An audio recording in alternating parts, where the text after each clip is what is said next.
Hello there, everyone, and welcome to GamePoints episode 361. A weekly little get together to talk about recent gaming news. As always, host Stephen Brown, and tonight seems that Fenyx Rising fans aren't going to be getting the sequel they hoped for.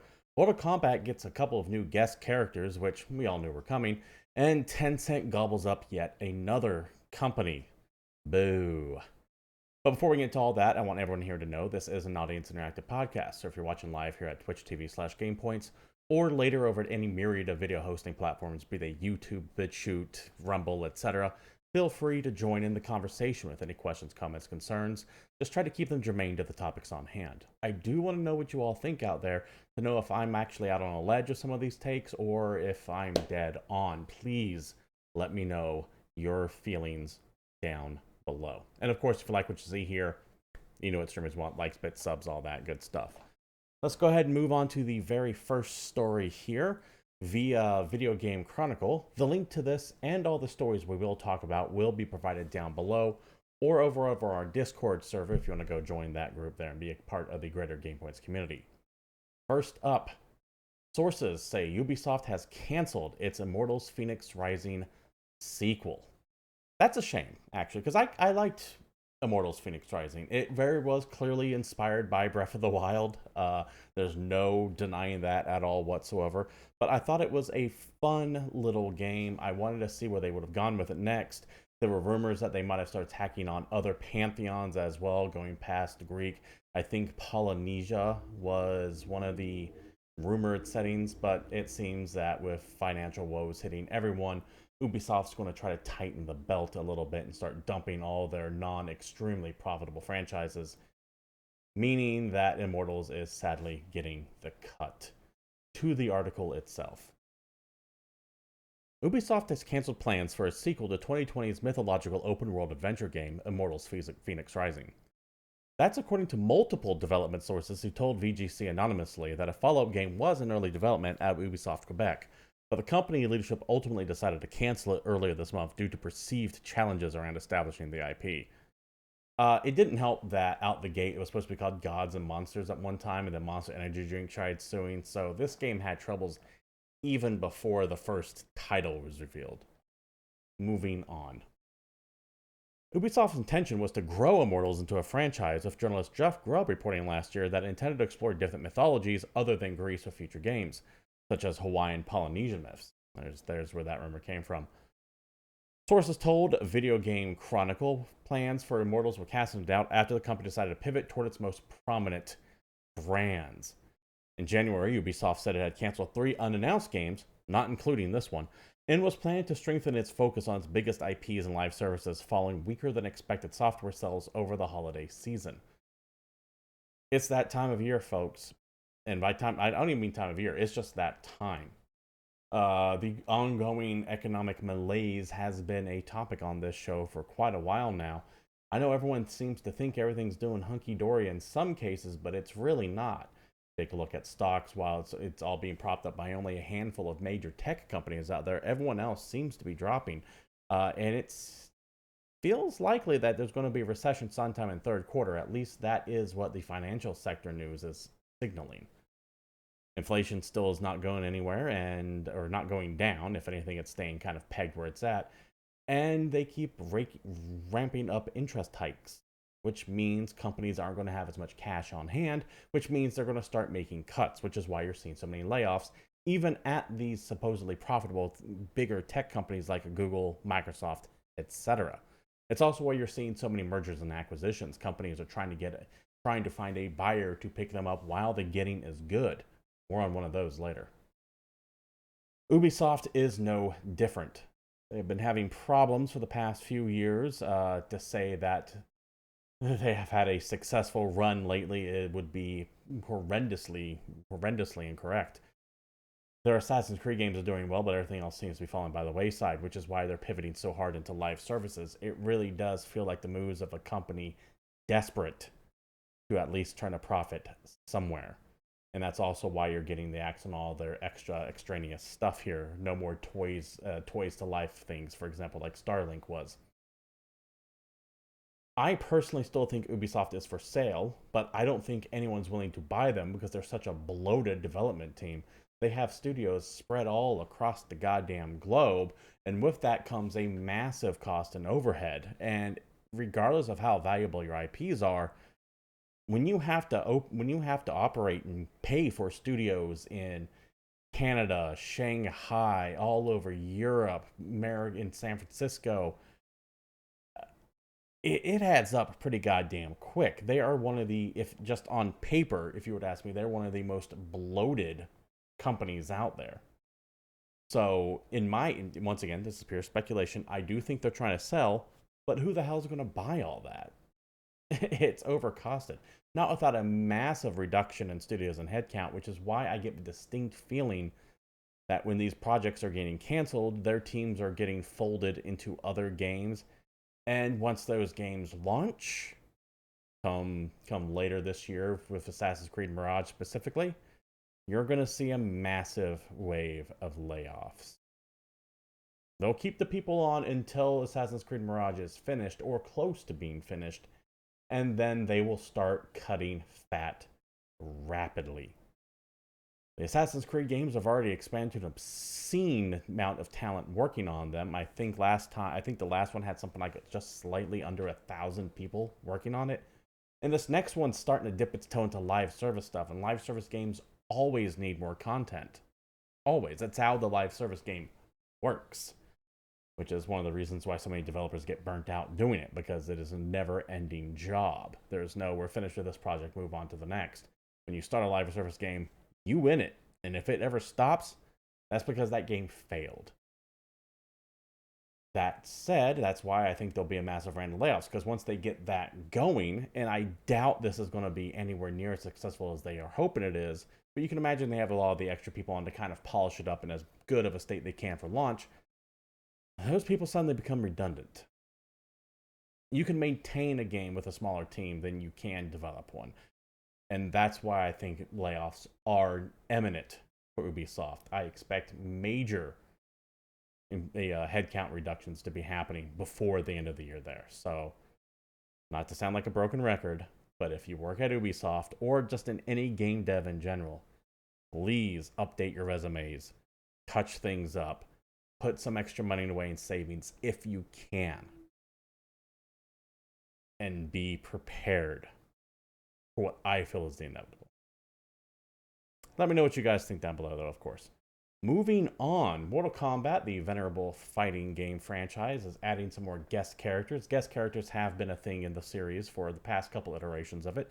And, well, 11, 12? Oh, Mortal Kombat 1. Not 12, but they're calling it 1 now. Is no exception. Here from IGN, Mortal Kombat 1 is going to be having Homelander, Peacemaker, Lei Mi, and more, confirmed at San Diego Comic-Con. By the way, Comic-Con, kind of sad this year. A lot of people pulled out at the last second. It seems to be that the convention thing, just conventions in general, dying breed, which is unfortunate. To the article. After numerous leaks and rumors, NetherRealm Studios has finally confirmed that Homelander and Peacemaker will be coming to Mortal Kombat 1 as special guest characters. They're joined by Omni-man, the Mark Think guy, voiced by J.K. Simmons. Also stars in Invincible is also going to be there. And returning to Mortal Kombat characters as well, Quan Chi, Emmerich, Takeda, Lei Mei, Tanya, and Baraka. NetherRealm Studios revealed Mortal Kombat 1's new roster additions during its San Diego Comic-Con panel, which featured members of the development team alongside series director Ed Boon. All these people make sense when it comes to guest characters. Homelander specifically, but also Omni-Man, they're kind of the same person, essentially, if Superman went bad. I love Invincible Wyatt. If you haven't seen it, Season 2 should be out later this year. 4 episodes at first. I get the feeling that is because of the ongoing writers and actor strike in Hollywood, that Amazon would probably release the season as a whole if it would have not been for that.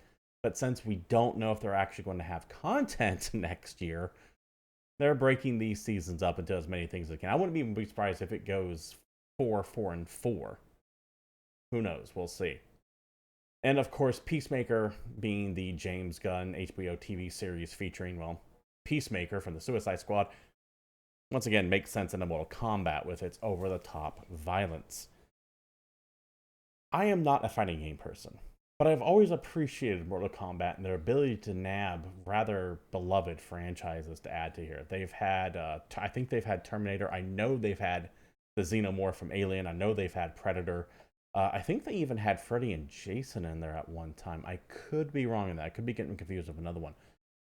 But all these make sense in the setting. Plus, Mortal Kombat's story, it's been decent the past few iterations, which is weird to say for a fighting game. So if you're a fan of any one of those people, or if you're just a fan of Mortal Kombat 1 or the franchise in general, look forward to those characters coming soon. I'm excited to see what comes out of it. I have always, this is going to sound a touch ghoulish, but I'm always interested in to see what new fatalities they've come with, just to see how far they can push that envelope. But like I said, I'm just not a fighting game guy. I want to be playing it myself. I'll be YouTubing those clips. Moving on to the next story here. This one, well, there's no way around it. It just sucks. Techland. You know Techland. Dying Light, Dead Island, all that. Well, they're getting gobbled up by the conglomerate known as Tencent. We're going to cut all this up. This is from their PR. This is a PR statement they released from the CEO of Techland. We don't care about this top half corpo speak shit. What we're looking for is right here. Today, I, the CEO, am happy to announce a partnership with Tencent, who are in the process of becoming Techland's majority shareholder. Teaming up with Tencent will allow us to move full speed ahead with the execution of the vision of our games. We have chosen an ally who's already partnered with some of the world's finest video game companies and helped them reach new heights while respecting our way of doing things. We'll retain full ownership of IPs, maintain creative freedom, and continue to operate the way we believe is right. The CEO will also continue serving as the studio's CEO. I don't believe Techland when they say they'll be maintaining full ownership of IP and creative freedom. If they want to prove that to me, set their next game in Thailand, where they fight against Mao. Mao's dead, but you know what I mean. Show a picture of the South China Sea without the 9- line on there. Have a partisan in Vietnam fighting back against Chinese imperialism.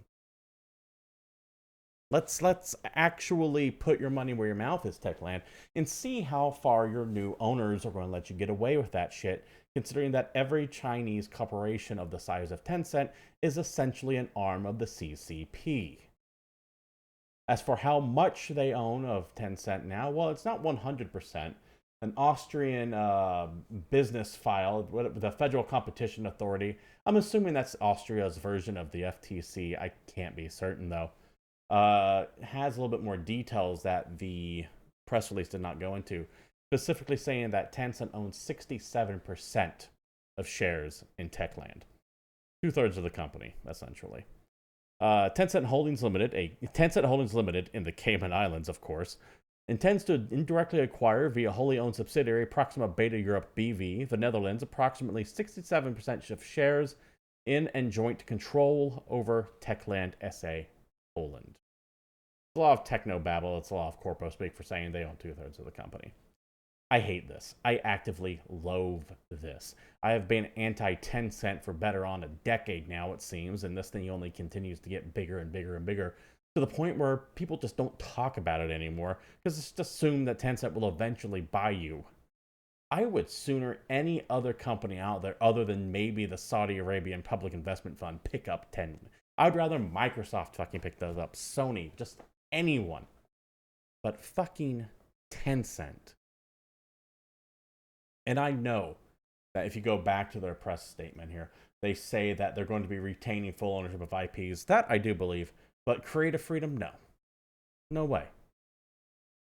You're going to capitulate to that Chinese yuan. You want that money of 1 billion plus people, and you want your game sold there, which means you're not going to make references to Taiwan, which means you're not going to have the you're going to include the 9-dotted line of the South China Sea. I'd even be surprised if you do with anything with time traveling more, considering that I believe, this could be an urban legend, so correct me if I'm wrong, but I believe that the idea of time travel as a science fiction concept in stories is just banned, because if you can go back in time and change the present, then you can undo the glorious revolution that Mao brought in amongst China. Once again, that could be an urban legend. I will throw that specific example with a grain of salt out there, but you get my point. This sucks. And I am tired of of more people not being willing to call this shit out when it happens. But I too am just as guilty of it as you are, I guess. Techland makes a decent game. I'm going to end up playing it. I'm still going to be playing the next Metal Slug Tactics when that comes out, despite the Saudi Arabian royal family being a bunch of odious slugs that actually executed a fucking journalist for doing his job.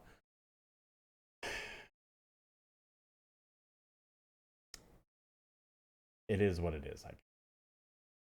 That doesn't mean we can be happy about it. One final story as we wrap things up. I always put like the TV stuff toward the end here, even though this isn't quite TV. Via Gamatsu, Genvid announces interactive streaming series Borderlands EchoVision Live. What the hell is that? Well, I guess we're going to find out. Silent Hill Ascension studio Genvid and the Gearbox Entertainment Company has announced Borderlands EchoVision Live, an interactive streaming series. Platforms and release date were not announced. This is, of course, on the heels of the Borderlands movie, which would be coming out soon-ish, of which Chris Mattson has bounced out of and has had kind of some development troubles almost from the conception, it seems. So I don't really know what to expect from this at all. I do know that Borderlands feels like a franchise in decline, despite there being a movie coming out. The third game didn't seem to be anywhere near as well received as the second. And everything just feels like a decade behind at this point. Probably because their shit's been in progress since a decade ago. They really need to be able to pump these out a little bit faster to stay culturally relevant, but I digress. The highlights from whatever this deal is going to be are as follows. The interactive series explores the misadventures of 8 unsuspecting tourists who find themselves in peril, marooned on Eden 6 after setting off on an adventure safari to follow the footsteps of the Vault Hunters and bask in their glory. No idea if this is going to be animated or not. I would imagine animated. I can't see it being live action. Back to the details. Audiences from around the world will determine whether these all-new characters make it from zeros to heroes, how they'll handle the pressure, and how they relate to each other, and what kind of person and future Vault Hunter each of them is. I don't like this. Fans will have direct and permanent influence on the story and characters of Borderlands EchoVision Live, an unfolding narrative experience in which all audience members engage over the story decisions are made, collectively experience a shared outcome. I hate story by crowd. Because, like I said, whenever you leave a crowd of people to make a choice, you get one of two things. You get Bodie McBoatface, or you get Tay, the Hitler-loving AI Microsoft had to put a bullet in. There is no in between. Now, for Borderlands, that actually might fucking work out.